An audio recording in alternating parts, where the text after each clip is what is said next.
Hi ವೀಕ್ಷಕರೇ, ಎಲ್ಲರಿಗೂ ನಮಸ್ಕಾರ. ನೋಡಿ, ಗೃಹಲಕ್ಷ್ಮಿ ಮತ್ತು ಅನ್ನಭಾಗ್ಯ ಯೋಜನೆಯ ಪ್ರತಿಯೊಂದು ಫಲಾನುಭವಿಗಳಿಗೆ ಯುಗಾದಿ ಹಬ್ಬದ ಪ್ರಯುಕ್ತ ಸರ್ಕಾರದಿಂದ ಭರ್ಜರಿ ಗುಡಿಸ್ನ ಕೊಟ್ಟಿದ್ದು, ನಿಮ್ಮ ಬ್ಯಾಂಕ್ ಖಾತೆಗೆ ಸರ್ಕಾರ 6,000 ಹಣನ ಜಮಾ ಮಾಡ್ತಾ ಇದೆ.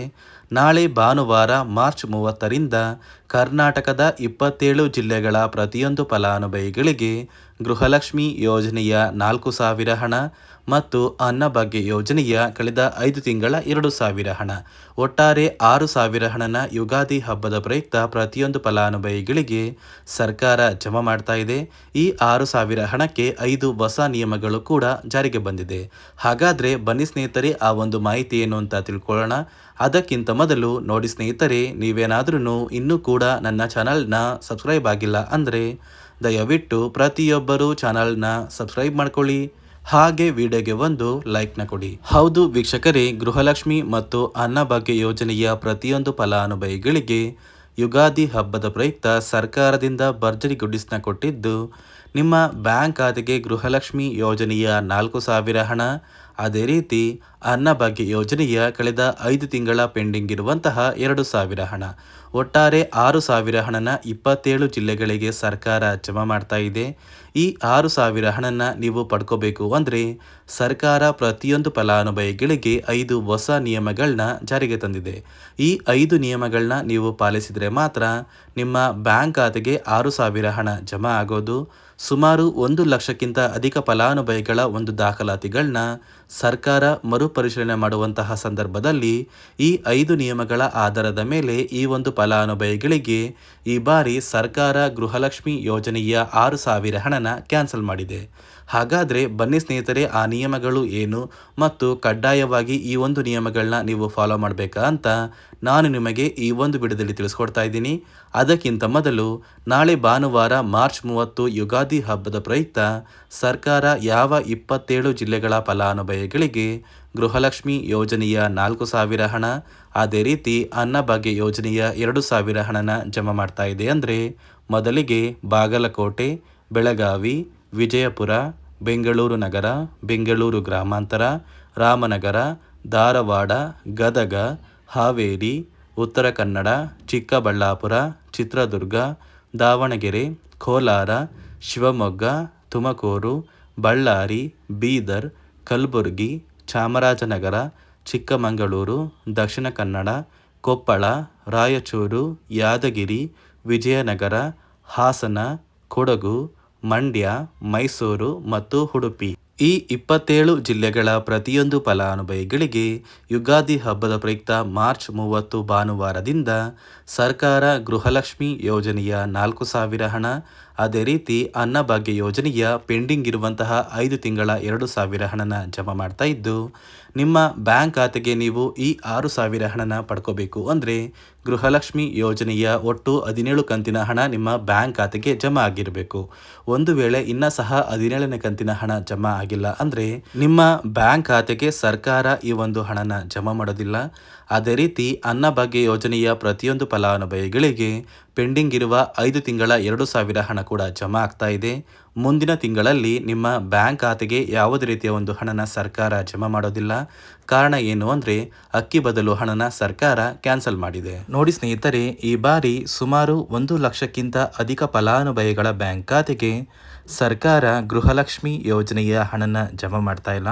ಕಾರಣ ಏನು ಅಂದರೆ ನಿಮ್ಮ ಬ್ಯಾಂಕ್ ಖಾತೆಗೆ ಡಿಬಿಟಿ ಮೂಲಕ ಹಣ ಜಮಾ ಮಾಡುವಂತಹ ಸಂದರ್ಭದಲ್ಲಿ ಸರ್ಕಾರ ಸಾಕಷ್ಟು ಫಲಾನುಭವಿಗಳ ಒಂದು ಬ್ಯಾಂಕ್ ಖಾತೆಗೆ ಹಣ ಜಮಾ ಮಾಡೋದನ್ನು ಕ್ಯಾನ್ಸಲ್ ಮಾಡಿದೆ.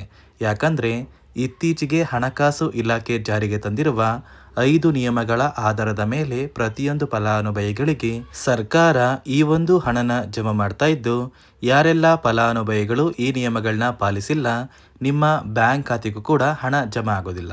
ಹಾಗಾದರೆ ಬನ್ನಿ ಸ್ನೇಹಿತರೆ, ಸರ್ಕಾರ ಜಾರಿಗೆ ತಂದಿರುವ ಆ 5 ಹೊಸ ನಿಯಮಗಳು ಏನು ಅಂತ ನಾನು ನಿಮಗೆ ತಿಳಿಸ್ಕೊಡ್ತಾ ಇದ್ದೀನಿ. ನೋಡಿ ಸ್ನೇಹಿತರೆ, ಮೊದಲನೆಯ ಒಂದು ನಿಯಮ ಬಂದು, ಸಾಕಷ್ಟು ಫಲಾನುಭವಿಗಳು ಹೊಂದಿರುವಂತಹ ಒಂದು ರೇಷನ್ ಕಾರ್ಡ್ ಏನಿದೆ, ಆ ಒಂದು ರೇಷನ್ ಕಾರ್ಡ್ನ ಮನೆಯ ಸದಸ್ಯರ ಪ್ರತಿಯೊಬ್ಬರ ಒಂದು ಆಧಾರ್ ಕಾರ್ಡ್ನ ನಿಮ್ಮ ರೇಷನ್ ಕಾರ್ಡ್ಗೆ ಕಡ್ಡಾಯವಾಗಿ ಲಿಂಕ್ ಮಾಡಿಸ್ಬೇಕು. ಅಂದರೆ ಈ ಒಂದು ಲಿಂಕ್ ಮಾಡಿಸುವಂತಹ ಒಂದು ಪ್ರೊಸೀಜರ್ಗೆ ಸರ್ಕಾರ KYC ಅಂತ ಕರೀತಾರೆ. ನಿಮ್ಮ ರೇಷನ್ ಕಾರ್ಡ್ಗೆ ಇನ್ನೂ ಸಹ KYC ಆಗಿಲ್ಲ ಅಂದರೆ ನಿಮ್ಮ ಬ್ಯಾಂಕ್ ಖಾತೆಗೆ ಸರ್ಕಾರ ಮುಂದಿನ ದಿನಗಳಲ್ಲಿ ಗೃಹಲಕ್ಷ್ಮಿ ಯೋಜನೆಯ ಹಣನ ಕ್ಯಾನ್ಸಲ್ ಮಾಡುತ್ತೆ. ಅದೇ ರೀತಿ ಎರಡನೆಯ ಒಂದು ನಿಯಮ ಬಂದು, ಸಾಕಷ್ಟು ಫಲಾನುಭವಿಗಳು ಕಳೆದ 3 ತಿಂಗಳಿಂದ ಸರ್ಕಾರದಿಂದ ಬರ್ತಾ ಇರುವಂತಹ ಒಂದು ರೇಷನ್ ಏನಿದೆ, ಅಂದರೆ ಉಚಿತ ಅಕ್ಕಿ ಏನಿದೆ, ಈ ಒಂದು ರೇಷನ್ನ ಪಡ್ಕೋತಾ ಇಲ್ಲ. ಒಂದು ವೇಳೆ ಕಳೆದ 3 ತಿಂಗಳಿಂದ ನೀವು ರೇಷನ್ನ ಪಡ್ಕೊಂಡಿಲ್ಲ ಅಂದರೆ ಸರ್ಕಾರ ನಿಮ್ಮ ಬಳಿ ಇರುವಂತಹ ಒಂದು ರೇಷನ್ ಕಾರ್ಡ್ನ ಕ್ಯಾನ್ಸಲ್ ಮಾಡುತ್ತೆ. ನಿಮ್ಮ ರೇಷನ್ ಕಾರ್ಡ್ನ ಸರ್ಕಾರ ಕ್ಯಾನ್ಸಲ್ ಮಾಡಿದರೆ ನಿಮ್ಮ ಬ್ಯಾಂಕ್ ಖಾತೆಗೆ ಗೃಹಲಕ್ಷ್ಮಿ ಯೋಜನೆಯ ಹಣ ಇರ್ಬೋದು ಮತ್ತು ಸರ್ಕಾರದಿಂದ ಬರುವಂತಹ ಒಂದು ಸೌಲಭ್ಯಗಳನ್ನ ನೀವು ಕಳ್ಕೋಬೇಕಾಗುತ್ತೆ. ಅದೇ ರೀತಿ ಮೂರನೆಯ ಒಂದು ನಿಯಮ ಬಂದು, ನೋಡಿ ಸ್ನೇಹಿತರೆ, ನಿಮ್ಮ ಬಳಿ ಇರುವಂತಹ ಒಂದು ಆಧಾರ್ ಕಾರ್ಡ್ ಏನಿದೆ, ಆ ಒಂದು ಆಧಾರ್ ಕಾರ್ಡ್ನ ಕಳೆದ 15 ವರ್ಷಗಳಲ್ಲಿ ನೀವು ಯಾವುದೇ ರೀತಿಯ ಒಂದು ತಿದ್ದುಪಡಿನ ಮಾಡಿಸಿಲ್ಲ ಅಂದರೆ ನಿಮ್ಮ ಬ್ಯಾಂಕ್ ಖಾತೆಗೆ ಸರ್ಕಾರ ಗೃಹಲಕ್ಷ್ಮಿ ಯೋಜನೆಯ ಹಣನ ಕ್ಯಾನ್ಸಲ್ ಮಾಡುತ್ತೆ. ಯಾಕಂದರೆ ಸರ್ಕಾರದಿಂದ ಬಂದಿರುವಂತಹ ಒಂದು ಆದೇಶದ ಪ್ರಕಾರ ಪ್ರತಿಯೊಂದು ಫಲಾನುಭವಿಗಳು ಕಳೆದ 15 ವರ್ಷಗಳಲ್ಲಿ ಯಾವುದೇ ರೀತಿಯ ಒಂದು ತಿದ್ದುಪಡಿನ ನಿಮ್ಮ ಆಧಾರ್ ಕಾರ್ಡ್ಗೆ ನೀವು ಮಾಡಿಸಿಲ್ಲ ಅಂದರೆ ಕಡ್ಡಾಯವಾಗಿ ಆದಷ್ಟು ಬೇಗ ನಿಮ್ಮ ಆಧಾರ್ ಕಾರ್ಡ್ಗೆ ತಿದ್ದುಪಡಿನ ಮಾಡಿಸಿ. ಅದೇ ರೀತಿ ನಾಲ್ಕನೆಯ ಒಂದು ನಿಯಮ ಬಂದು, ನಿಮ್ಮ ಕುಟುಂಬದ ಒಂದು ವಾರ್ಷಿಕ ಆದಾಯ 7 ಲಕ್ಷಕ್ಕಿಂತ ಕಡಿಮೆ ಇರಬೇಕು. ಒಂದು ವೇಳೆ ನಿಮ್ಮ ಕುಟುಂಬದ ವಾರ್ಷಿಕ ಆದಾಯ 7 ಲಕ್ಷಕ್ಕಿಂತ ಜಾಸ್ತಿ ಇದ್ದರೆ ನಿಮ್ಮ ಬ್ಯಾಂಕ್ ಖಾತೆಗೆ ಸರ್ಕಾರ ಗೃಹಲಕ್ಷ್ಮಿ ಯೋಜನೆಯ ಹಣನ ಕ್ಯಾನ್ಸಲ್ ಮಾಡುತ್ತೆ. ಅದೇ ರೀತಿ ಐದನೆಯ ಒಂದು ನಿಯಮ ಬಂದು, ನಿಮ್ಮ ಕುಟುಂಬದ ಸದಸ್ಯರು ಅಥವಾ ಗೃಹಲಕ್ಷ್ಮಿ ಯೋಜನೆಯ ಫಲಾನುಭವಿಗಳು ಯಾರು ಕೂಡ ಸರ್ಕಾರಿ ನೌಕರರಾಗಿ ಕಾರ್ಯನಿರ್ವಹಿಸ್ತಾ ಇರಬಾರ್ದು. ಒಂದು ವೇಳೆ ನಿಮ್ಮ ಕುಟುಂಬದಲ್ಲಿ ಯಾರೇ ಆಗಿದ್ರೂ ಸರ್ಕಾರಿ ನೌಕರರಾಗಿ ಕಾರ್ಯನಿರ್ವಹಿಸ್ತಾ ಇದ್ದರೆ ನಿಮ್ಮ ಬ್ಯಾಂಕ್ ಖಾತೆಗೆ ಗೃಹಲಕ್ಷ್ಮಿ ಯೋಜನೆಯ ಹಣ ಕ್ಯಾನ್ಸಲ್ ಆಗುತ್ತೆ. ಈ 5 ನಿಯಮಗಳ ಆಧಾರದ ಮೇಲೆ ಪ್ರತಿಯೊಂದು ಫಲಾನುಭವಿಗಳಿಗೆ ಸರ್ಕಾರ ಹಣ ಜಮಾ ಮಾಡ್ತಾ ಇದೆ. ಒಂದು ವೇಳೆ ನೀವು ಈ 5 ನಿಯಮಗಳನ್ನ ಪಾಲಿಸಿಲ್ಲ ಅಂದರೆ ನೀವು ಕೂಡ ಗೃಹಲಕ್ಷ್ಮಿ ಯೋಜನೆಯ ಹಣದಿಂದ ವಂಚಿತರಾಗಬೇಕಾಗುತ್ತೆ. ನಾಳೆ ಭಾನುವಾರ ಮಾರ್ಚ್ 30ರಂದು ಕರ್ನಾಟಕದ 27 ಜಿಲ್ಲೆಗಳ ಪ್ರತಿಯೊಂದು ಫಲಾನುಭವಿಗಳಿಗೆ ಸರ್ಕಾರ ಯುಗಾದಿ ಹಬ್ಬದ ಪ್ರಯುಕ್ತ ಗೃಹಲಕ್ಷ್ಮಿ ಯೋಜನೆಯ 4,000 ಹಣ, ಅದೇ ರೀತಿ ಅನ್ನಭಾಗ್ಯ ಯೋಜನೆಯ ಕಳೆದ 5 ತಿಂಗಳ ಪೆಂಡಿಂಗ್ ಇರುವಂತಹ 2,000 ಹಣ, ಒಟ್ಟಾರೆ 6,000 ಹಣನ ಪ್ರತಿಯೊಂದು ಫಲಾನುಭವಿಗಳಿಗೆ ಸರ್ಕಾರ ಜಮಾ ಮಾಡ್ತಾ ಇದ್ದು, ನಿಮ್ಮ ಬ್ಯಾಂಕ್ ಖಾತೆಗೆ ಒಟ್ಟು 17 ಕಂತಿನ ಹಣ ಜಮಾ ಆಗಿದ್ರೆ ಸಾಕು. ಆದಷ್ಟು ಬೇಗ ಈ 6,000 ಹಣನ ಪ್ರತಿಯೊಂದು ಫಲಾನುಭವಿಗಳು ನಿಮ್ಮ ಬ್ಯಾಂಕ್ ಖಾತೆಗೆ ಪಡ್ಕೋತೀರಾ. ಉಳಿದಿರುವಂತಹ 3 ಅಥವಾ 4 ದಿನಗಳಲ್ಲಿ ಪ್ರತಿಯೊಂದು ಫಲಾನುಭವಿಗಳಿಗೆ ಈ ಒಂದು ಹಣ ಜಮಾ ಆಗ್ತಾ ಇದೆ ಅಂತ ಹೇಳ್ತಾ, ಇದಿಷ್ಟು ಗೃಹಲಕ್ಷ್ಮಿ ಮತ್ತು ಅನ್ನಭಾಗ್ಯ ಯೋಜನೆಯ ಪ್ರತಿಯೊಂದು ಫಲಾನುಭವಿಗಳಿಗೆ ಸರ್ಕಾರದಿಂದ ಬಂದಿರುವಂತಹ ಒಂದು ಹೊಸ ಮಾಹಿತಿಯಾಗಿದೆ. ನಾನು ಕೊಟ್ಟಿರುವಂತಹ ಮಾಹಿತಿ ನಿಮಗೆ ಇಷ್ಟ ಆಗಿದ್ದರೆ ದಯವಿಟ್ಟು ಪ್ರತಿಯೊಬ್ಬರೂ ನನ್ನ ಚಾನಲ್ನ ಸಬ್ಸ್ಕ್ರೈಬ್ ಮಾಡ್ಕೊಳ್ಳಿ, ಹಾಗೆ ವಿಡಿಯೋಗೆ ಒಂದು ಲೈಕ್ನ ಕೊಡಿ.